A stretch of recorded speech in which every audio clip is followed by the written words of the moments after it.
Oi gente, sejam bem-vindos aqui a mais uma aula no Super Acadêmico.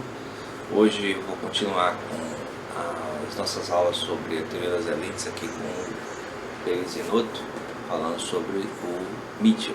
Antes de começar, lembre de se inscrever no canal, né, dar like no vídeo, compartilhar, dar uma olhada em redes sociais, dar uma olhada nos livros também. Tem livro novo aí já no link lá do Clube de Autores, e também se quiser fazer doações, certo? Então, vamos em frente para a gente poder desenvolver bem essa teoria das elites e vocês poderem pegar e fazer comentários e perguntas também. Bom, chegando aqui ao capítulo 4 do livro Berizzinotto, o título é O Elitismo e a Decadência da Democracia Americana. Ele vai centrar muito na obra do Charles Wright Mills, certo? Que é um pensador norte-americano, né? Estadunidense, que vai refletir sobre essa questão da teoria das elites, muito focado em compreender quem é que ocupa a elite do poder dos Estados Unidos na segunda metade do século XX. Então ele vai falar aqui, tem um olhar crítico sobre a política americana, o sistema democrático americano, que é sempre exaltado como sendo a democracia mais forte, mais sólida do Ocidente, né? E ao observar de maneira crítica essa democracia, ele vai trazer a questão do estudo do poder no país, né? Havia uma tradição na ciência política americana na época de estudos sobre o poder nas comunidades, né? Em pequenas comunidades. E o Wright Mills ele vai trazer essa novidade de estudar o sistema de poder político na nação, né? E aí ele vai... Bom, a ideia é que a democracia americana, né, o princípio geral que motiva a ciência política nos Estados Unidos nessa época é entender assim, essas pequenas pesquisas sobre pequenas cidades trazem o problema da democracia como um problema, assim, a problemática da democracia americana como um problema a ser compreendido, porque como ela é exaltada como será melhor, os problemas que tem nela, ao serem detectados, podem pegar e garantir o melhor funcionamento dela e ser também exportado para os outros, que é mais ou menos o que tem sido feito. É um pensamento bem funcionalista também, bem típico também dos Estados Unidos. A principal obra do Wright Mills, de 1981, é A Elite do Poder. Em vez de se dedicar ao estudo de uma pequena comunidade, o Wright Mills resolveu analisar o poder na nação. Bom, o Wright Mills ele tem uma preocupação com os sem poder, né? Então a ideia é que com o poder, desde lá de busca, o poder ele é concentrado em pequenos grupos, enquanto a maioria não tem poder, ela é governada apenas. Ele vai trazer essa questão da dominação política. O Mills vai trazer a questão do poder relacionada com os que não têm o poder, certo? Então, esses sem poder, eles estariam sempre meio que injustiçados, sofrendo do domínio daqueles que têm poder. Então ele vai construir uma chamada política da verdade contra a mentira dos poderosos dos meios de comunicação e dos meios de comunicação. Ele vai dizer que a sociedade moderna pode ter criado meios de comunicação capazes de embotar o espírito crítico, criando indivíduos desprovidos de autonomia e reduzidos a uma massa sem forma. Ele traz a questão da influência da mídia de massa porque ele contrapõe o modelo de democracia vigente no século XX com a democracia de pequenas comunidades, que vinha sendo, digamos assim, o centro da democracia americana desde a independência. Que é assim, as pessoas de uma pequena comunidade, elas se falam, se comunicam entre si e são capazes de formular opiniões próprias para o processo participativo, né, tanto eleitoral quanto de participação no poder político. E quando os Estados Unidos se tornam uma mídia, uma sociedade de massa, em que o intermediador para a opinião pública passa a ser a mídia de massa, ele diz que aí os indivíduos, né, dessa massa não deixam de ser capazes de produzir uma opinião própria, passam a ser manipulados pelo sistema de mídia de massa, que é corporativo, né? Então ele diz: uma visão das massas como uma coletividade amorfa é familiar, né, da teoria das elites, contraposta a um indivíduo livre e autônomo, que é muito do discurso iluminista, né? O discurso liberal diz que o indivíduo é livre e autônomo, e Wright Mills ele vai dizer que não é, certo? Agora, diferente dos outros, Wright Mills não utiliza essa caracterização negativa das massas em prol de uma posição antidemocrática. Na verdade, a posição dele é democrática, de valorização da democracia. Ele vai dizer que a maneira como a sociedade americana, a democracia americana se desenvolveu, é que tornou a massa incapaz de ser participativa de maneira mais efetiva. Os indivíduos teriam sido levados à situação de embotamento e massificação não por causa de traços psicológicos naturais, certo? E imutáveis. Haveria muito mais uma influência externa que faria com que os indivíduos fossem desse jeito, que aí ele vai centrar muito na questão da mídia de massa. Isso é preciso aprofundar a participação política e aumentar o poder do homem médio. Seria preciso mais democracia, não menos democracia. Então vejo que, em contraposição ao que Mosca e Pareto, Mitchell também, mas Mosca e Pareto principalmente falam, essa incapacidade da maioria de interferir na vida política não estaria ligada a algum traço natural dessa massa, mas muito mais a uma consequência, né, ao resultado de uma ação de quem domina. Certo? Então aqueles que governam transformam a massa governada, ou deixam a massa governada, incapaz de participar mais efetivamente. Bom, a elite do poder, uma definição posicional e institucional. Ele vai dizer, né, o Mills vai dizer que a chegada ou a manutenção do poder de um grupo pequeno não tem a ver com elementos naturais, como diria o Pareto. Certo? Haveria uma série de elementos de oportunidade, elementos de contexto, que faria com que essas minorias ficassem no poder, né, estivessem no poder. E aí, no caso dos Estados Unidos, ele vai traçar uma linhagem, digamos assim, das pessoas que fazem parte do sistema de poder, né, a partir de uma série de elementos. A sociedade americana é uma sociedade controlada por uma minoria poderosa em oposição à maioria desprovida de poder. Wright Mills não transforma essa afirmação numa lei sociológica universal. Veja que os outros, né, principalmente o Pareto, afirma como sendo uma lei. Os elementos historicamente são condicionados. Essa minoria, a elite do poder americana, domina porque seus membros controlam os postos de comando da estrutura social. Então, eles não estão lá porque são os melhores, né, mas porque estão nos postos corretos, né, nos postos que controlam mais poder. As hierarquias e organizações da sociedade americana controlam a máquina do Estado, as organizações militares e as grandes corporações. Então, na definição de elite do Wright Mills, tem duas características. Primeira, uma definição que é posicional, então é a posição dos indivíduos, não é os indivíduos que são mais habilitados, mas a posição que eles ocupam tornam eles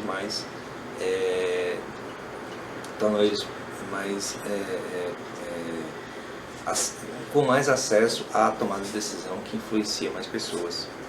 E segundo, é uma definição institucional, são as posições de comando nas instituições mais importantes, no caso nesses três níveis: militar, político e econômico. Vejam que ele já está problematizando bem mais essa elite que está no poder.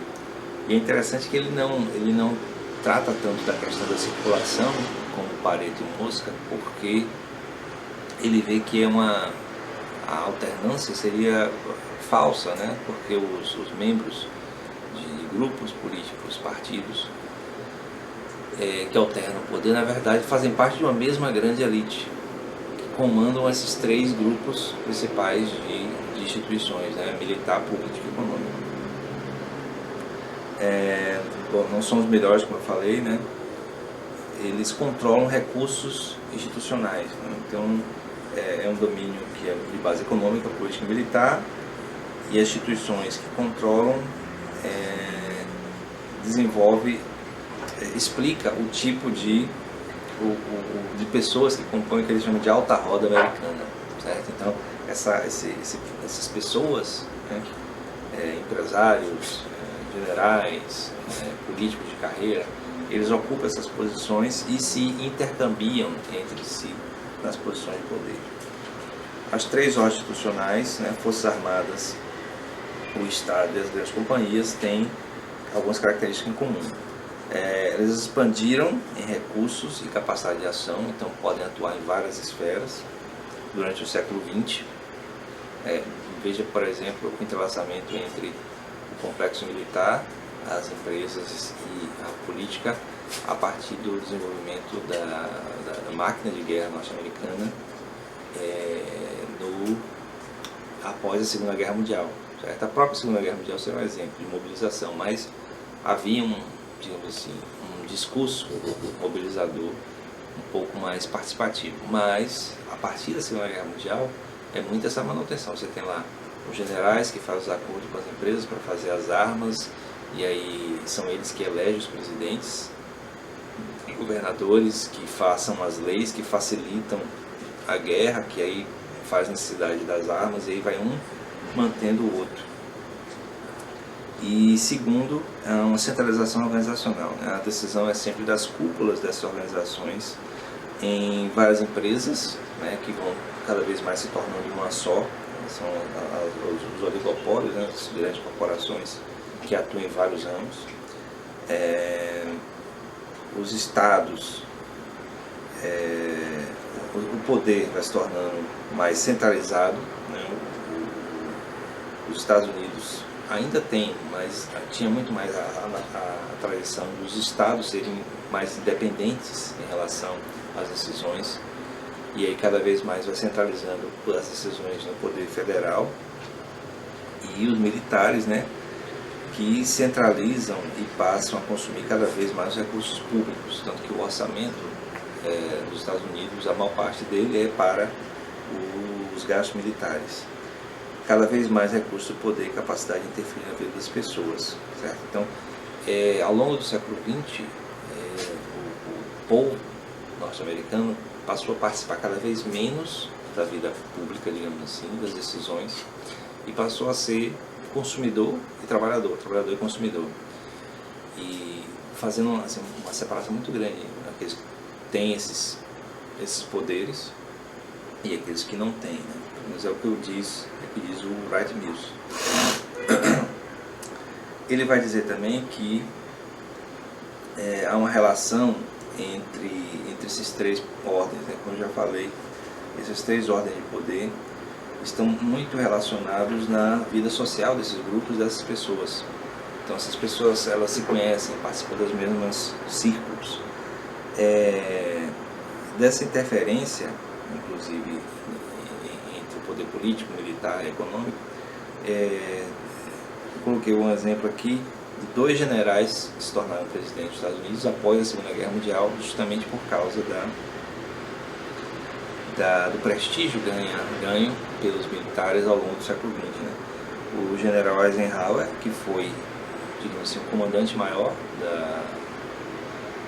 dos aliados durante a Segunda Guerra Mundial, ele se tornou presidente dos Estados Unidos posteriormente, e o general MacArthur, que não sei bem a história dele em relação à Segunda Guerra Mundial, mas com certeza ganhou fama durante esse evento, e ficou muito famoso também por causa da questão da perseguição aos comunistas nos Estados Unidos, né, chamado macartismo. Então, assim, o fato deles serem militares que se tornaram presidentes através do processo eleitoral demonstraria essa inter-relação entre as ordens de poder, né, no ciclo de poder militar, político e econômico, já que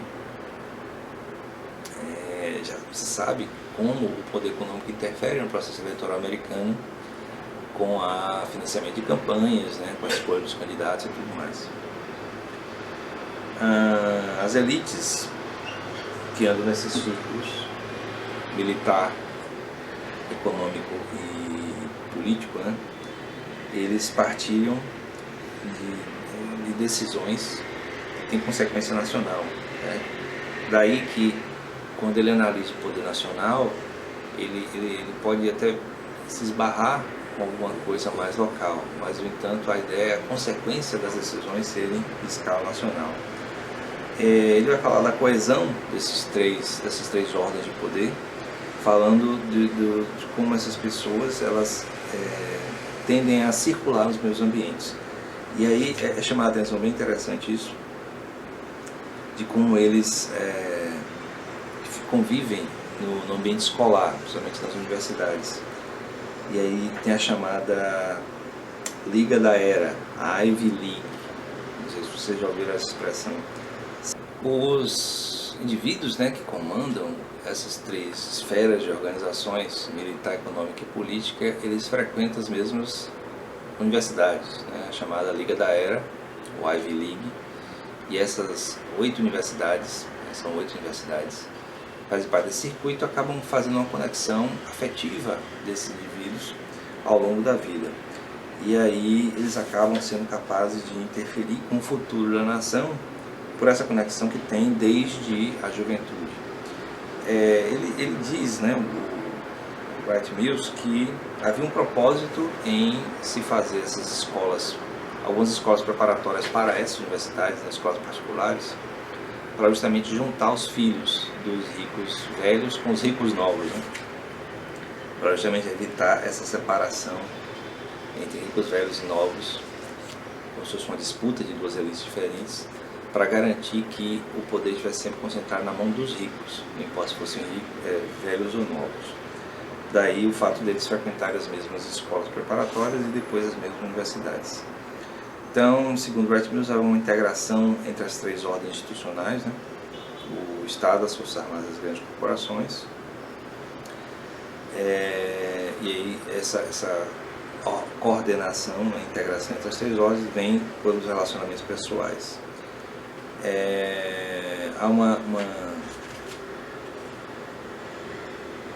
construção de estrutura objetiva de oportunidades entre essas pessoas, esses indivíduos, dessas elites, né, desses grupos, que fazem com que o poder circule sempre entre elas, né? E aí não dando oportunidade de entrar pessoas de fora. Não que não seja possível a ascensão de pessoas dessa não elite, né, desse não grupo de circulação de poder, esse grupo de poder, para ascender, mas é mais difícil. A questão é essa, né? Há uma acumulação de vantagens, né? As posições que eles ocupam são vantajosas. Há um oligopólio permanente, né? A junção das empresas, das organizações. Há uma conjunção entre os muito ricos e os altos executivos, né? São duas classes diferentes, né? O alto executivo, ele é um assalariado, mas é um salário muito alto, que acaba convivendo com os muito ricos, que são as pessoas que são donas, né, têm renda a partir das grandes empresas. Tem a formação disso com o chamado WASP, né, WASP, são pessoas que supostamente têm a mesma origem, né, são brancos, anglo-saxões e protestantes. Eu não sei se de fato existe pessoas podem ser classificadas assim, mas é uma expressão usada realmente para se referir a pessoas brancas, ricas, de origem anglo-saxônica, né, e protestantes. E aí essas pessoas, elas têm o poder de interferir na vida de milhões de pessoas diariamente, né, nas grandes corporações, no complexo militar americano e no Estado, né. Bom, o poder, evidentemente, da organização militar aumentou muito durante a Guerra Fria, não só nos Estados Unidos, de passagem, também a União Soviética também, ao militarizar-se por causa da Guerra Fria, se tornou também um agente acumulador de poder, provavelmente de um jeito diferente, é claro, já que era uma sociedade um pouco diferente, mas de qualquer jeito os militares ganharam muitos poderes durante a Guerra Fria, porque havia essa pressão da própria Guerra Fria de tomada de decisão dessas pessoas, né, desses indivíduos. Aí sim, aí ele vai falar depois da presença dessa organização militar e da influência dela na mentalidade da massa através da mídia de massa, certo? E como a presença ideológica, né, desses grupos é forte na mídia de massa. Tem dois exemplos, né, que é o gasto de filmes, o gasto com filmes que o complexo militar americano tem, certo? Então, os maiores financiadores dos filmes dos Estados Unidos são os militares. As pessoas normalmente não acham que não, né? Que é uma coisa que não tem nenhuma interferência do Estado, mas o Estado financia também. Os filmes participam, colaboram e influenciam de várias maneiras. Aí tem dois exemplos assim, bem fortes, né? Nos anos 80 o filme Top Gun, né? Asas Indomáveis, um filme muito famoso com Tom Cruise, que um dos maiores financiadores do filme, né, foi a Marinha Americana, e foi quem mais se beneficiou, porque teve um alto índice de recrutamento na imagem da Marinha, subiu muito por causa do filme, porque muitas pessoas quiseram assim, participar daquele ethos, né, do herói, da aventura, do piloto de avião e tal. E o outro, mais tarde, né, já nos final dos anos 90, 2000 se não me engano, o Resgate do Soldado Ryan, do Steven Spielberg, que exalta, né, o heroísmo do grupo dos soldados americanos, né, que vão resgatar apenas um soldado, porque ele tinha perdido 3 irmãos na guerra e tal. Aquela coisa da valorização da família, né?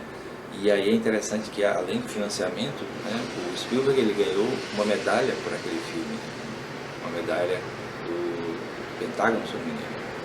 E aí assim, demonstra bem essa conexão entre a construção ideológica da mídia e entretenimento com o poder e influência do círculo militar. E, evidentemente, com o corporativo também, já que as empresas de mídia que produzem, né, que criam essas peças e veiculam. Bom, na vida política há evidentemente um equilíbrio muito grande entre essas esferas, mas a ideia é que as pessoas que comandam os grandes cargos, né, presidente, vice-presidente, presidente da Câmara dos Deputados, membros de ministérios, juiz da Suprema Corte dos Estados Unidos, eles vêm sempre das mesmas origens, digamos assim. É muito difícil alguém vir de uma origem diferente. Então você pode falar assim, tem o Obama, né, um cara negro, que não era da Liga da Era, ele era de uma universidade diferente e tal. Mas assim, vejo que ele teve que entrar no meio, né, ele teve que participar. Ele não veio totalmente de fora. Aí tem um Trump também veio de fora. Não veio de fora, ele veio do mundo corporativo. Ele é uma celebridade do mundo corporativo. Então, não tem como alguém do povo realmente, segundo Wright nos fala, alcançar o poder sem entrar nos círculos de poder, certo? Essa é a questão. E mesmo que eventualmente uma pessoa do povo chegue a esses cargos, ele precisa chegar através da inserção dele no modelo de funcionamento dessas ordens de poder, né? Seja militar, seja econômica, seja política. Bom, como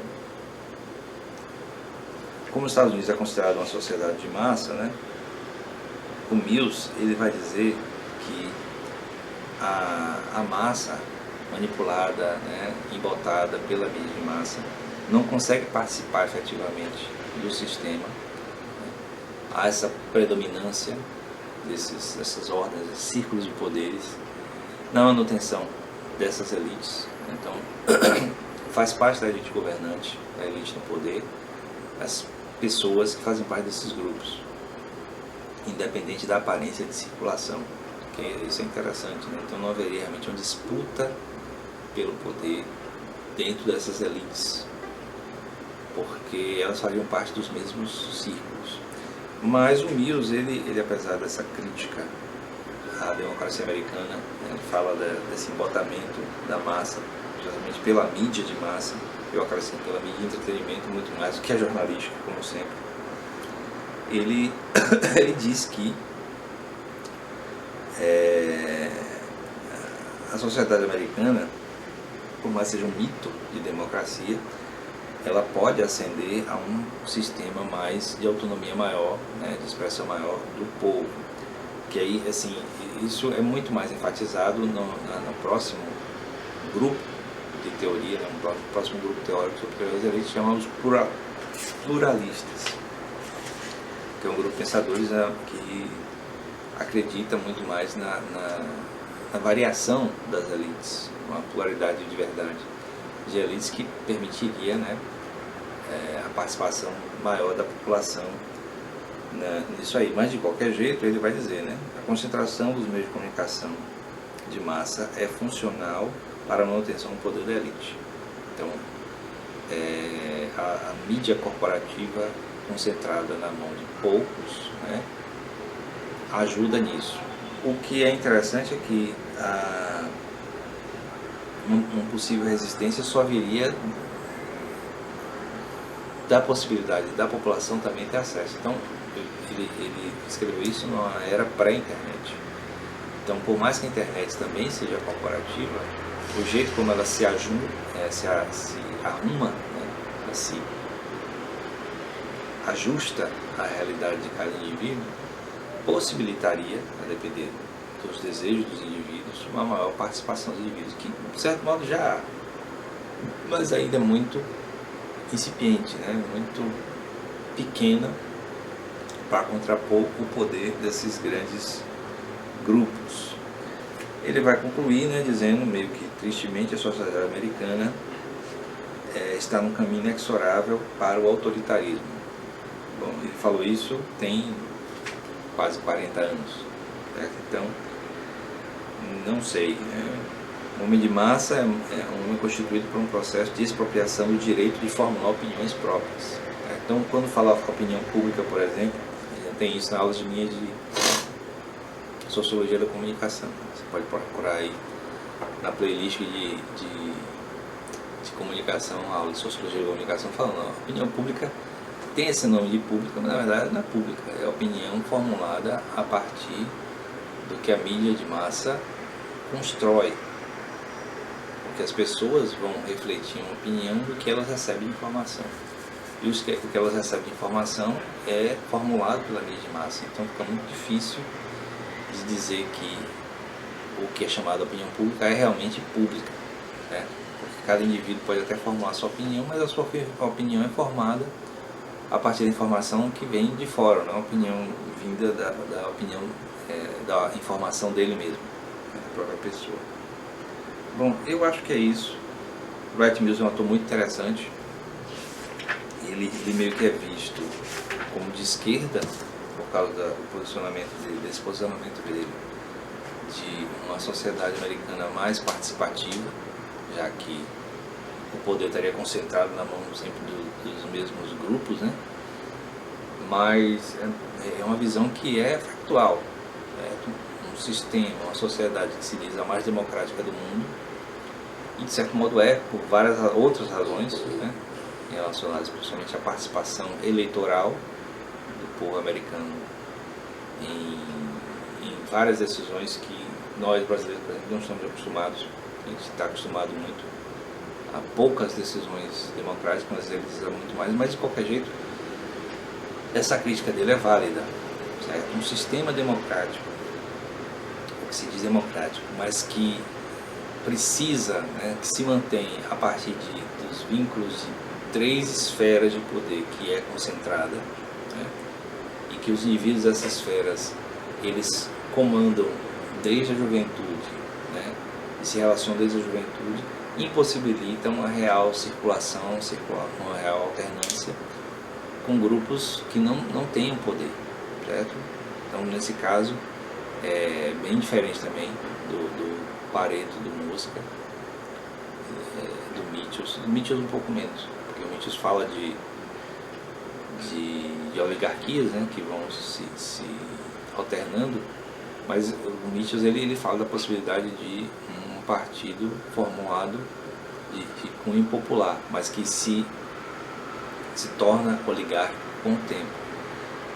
Mas do jeito que o Mills fala, fica muito difícil para os não poderosos, né, para os sem poder, para a massa, atingir um nível de participação por causa dessa concentração e desses relacionamentos que mantêm o poder na mão dessas esferas. Certo? Eu espero que vocês tenham gostado, né? Curtam o vídeo, se inscrevam no canal e deem uma olhada nos links aí da descrição, né? E vejam meus livros novos que estão disponíveis, né? E até a próxima aula que a gente vai falar dos pluralistas, certo? Valeu!